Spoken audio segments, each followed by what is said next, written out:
Well, the real estate market is pretty hot right now, and it's a great time to get into the field.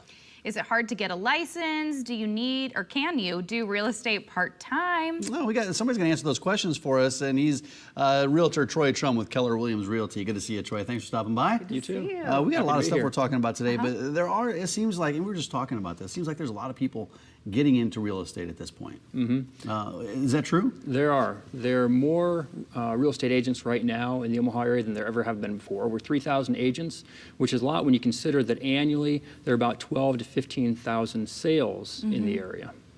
Oh, that's not, I mean, like, you think there'd be more, right? Yeah, you'd think so. I would think, maybe, but why does the industry attract so many people in a hot market like this right now? Well, I think part of it is misconception that in a hot market, it doesn't take any effort to sell a home. When in reality, it takes a lot of, planning and careful attention to the process of selling a home in order to sell it and get the highest price. And the second is the barriers to entry into real estate are very low. In Nebraska, it only takes a person 60 hours worth of education to get a real estate license. That just makes them legally allowed to sell real estate. It doesn't mean they're going to be good at it or they're qualified for it. By comparison, in Nebraska, it takes a cosmetologist 2,100 hours of education. Holy cow. Big difference. Right. No, that is a huge difference. But you're talking about 3,000 agents in the Omaha area, right? How many of them, because I think this is important, how many of them are part-time? How many people are just kind of dabbling in real estate? It's maybe a side thing that they do and aren't in it full-time? From my experience, I'd estimate that probably over half of them are part-time agents. Okay. We've seen more new agents, more part-time agents in the last year. And as a result, I've seen more poorly written contracts in the last year than I've seen in the last 10 or 12 years. Well, you made a good point, actually, right before we started filming. Mike asked you, is it good to work with a part-time agent? Is it bad? And you said, what a surgeon. Yeah, I wouldn't hire a part-time surgeon. Right. If I was going to court, I wouldn't hire a part-time attorney. Buying or selling a home is the biggest financial transaction most people are ever going to make. And to do it with somebody that is doing it for extra money or, spare money, doesn't mean they necessarily have the commitment that you need when it comes time where there might be problems and you need guidance. Yeah, sure, but listen, I mean, if you think about it, you say, listen, I just want to buy a house, so I'm going to find somebody that's going to do all the legwork to find a good house for me, and how hard could that be, right? So what are the risks that you take by going with an inexperienced realtor? Well, there are a couple risks from it. I'd say the biggest is bad guidance and bad information.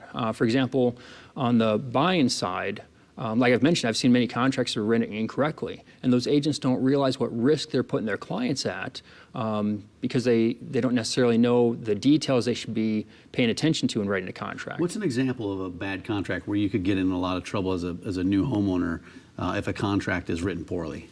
Not having proper home inspection contingencies.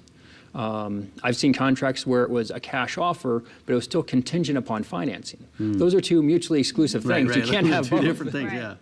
Well, with all these agents out in the field, I mean, tell me, why is it so easy to get a real estate license? Well, I think there are two primary reasons for that. First is money, and second is politics. The National Association of Realtors, they have almost 1.3 million members, and they make a lot of their revenue through membership dues.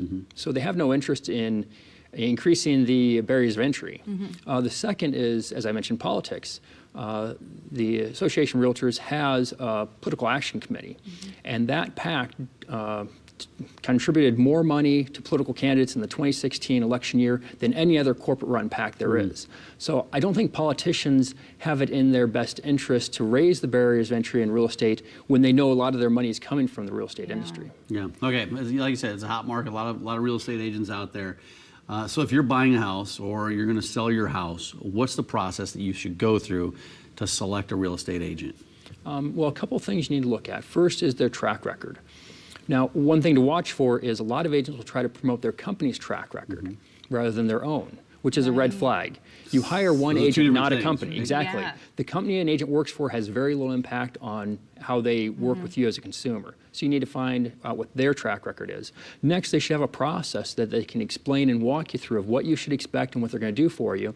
And third is how much time they spend with you.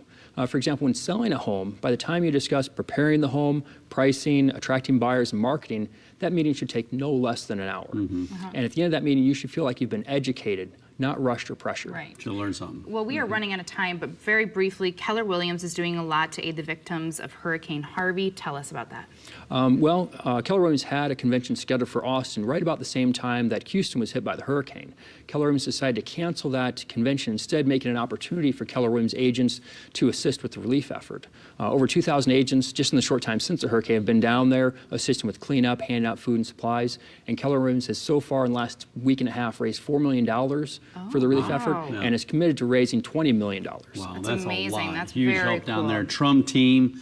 And I think the website, trummteam.com, is the website that you can go to for more information. 402-884-4848. Troy, thanks for Thank your you so time today. much. Yeah. We'll Happy see to be you here. Good to soon. see you.